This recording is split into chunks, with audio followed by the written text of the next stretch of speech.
kasabihan na habang may buhay, may Pag-asa. habang may buhay, may Pag-asa. habang may buhay, may Pag-asa.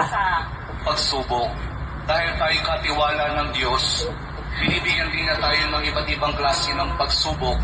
Kaya po doon sa pagsubok na yon, saka pa lang natin mauunawaan na talagang ang ating buhay ay mayroong Pagsubok. mayroong Pagsubok.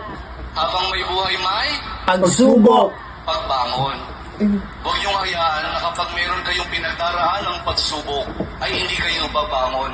Kailangan meron tayong pagsumikap na pagtsatsagaan natin yung ating mga pagsubok na pinagdaraanan.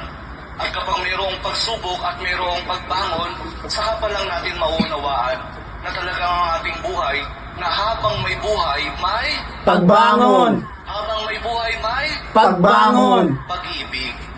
Ang pag-ibig na nagmumula kay Jesus lamang sa ating mahal na pong Jesus Nazareno. Dahil doon, kapag naunawaan natin itong mga bagay na ito, na habang may buhay, may pagsubok, may pagbangon at may pag-ibig na nagmumula lamang kay Jesus, saka pa lang natin mauunawaan at matatanggap na talagang habang may buhay, may ayaw nilang Hi guys, thank you.